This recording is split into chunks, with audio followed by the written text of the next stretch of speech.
2024 সালের শেষ 5 মাসে বাজারটিতে $3.25 বিলিয়ন পোশাক রপ্তানি হয়, যা আগের বছরের একই সময়ের তুলনায় প্রায় 20% বেশি। বন্যা, লাগাতার শ্রম অসন্তোষ, ব্যাংক খাতের দৃশ্যমান ক্ষত আর গ্যাসের তীব্র সংকটের মাঝে কিভাবে বৃদ্ধি পেল রপ্তানি, আরো জানাচ্ছেন রাকিব হোসেন। শুল্ক ছাড় সুবিধা না থাকলেও একক দেশ হিসেবে মার্কিন যুক্তরাষ্ট্র বাংলাদেশি পোশাকের সবচেয়ে বড় গন্তব্য।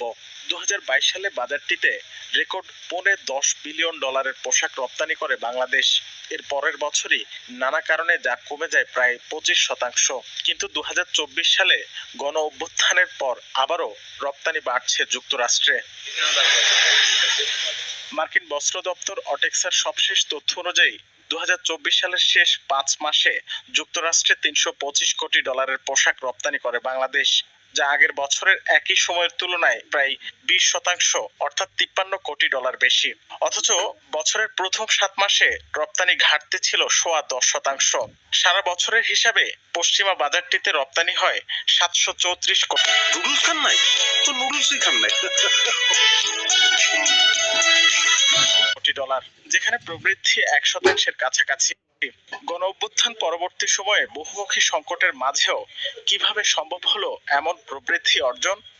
আগের তুলনায় বেটার হওয়ার কারণ হচ্ছে ডক্টর মোহাম্মদ ইউনূস। উনি রাষ্ট্রপ্রধান হওয়াতে আমাদের একটা আপনারা দেখেছেন যে সারা বিশ্ব নেতৃবৃন্দ ওনার পাশে থাকার ঘোষণা দিয়েছেন। সুতরাং এটা আমাদের জন্য একটা বড় অ্যাডভান্টেজ। কিছু মাল তো একটা সময় জমেছিল, যেটা আইসা ওই সময় পরে আইসা মানে শিপমেন্টটা গিয়েছে। তো ফলে এই জায়গাটা তো কিছুটা আমাদের গ্রোথের কারণ। আমরা আশাবাদী যে সরকার যখন স্টেবল হবে, এই প্রেক্ষাপট যখন আরো ভালোভাবে পরিবর্তন হবে, আমরা এটা ইমেজ কাজে লাগিয়ে আমাদের ব্যবসা বাণিজ্যকে আরো ভালো অবস্থানে নিয়ে যেতে পারবো। গেল বছর যুক্তরাষ্ট্রের বাজারে বাংলাদেশি পোশাকের দাম কমেছে প্রায় 4%। বিশেষজ্ঞদের মতে কম দামে পণ্য ছাড় এবং সরকার প্রধানের ভাবমূর্তি সমান তালে কাজ করেছে রপ্তানি প্রবৃদ্ধিতে। তবে এটি সুযোগের সবটুকু নয়।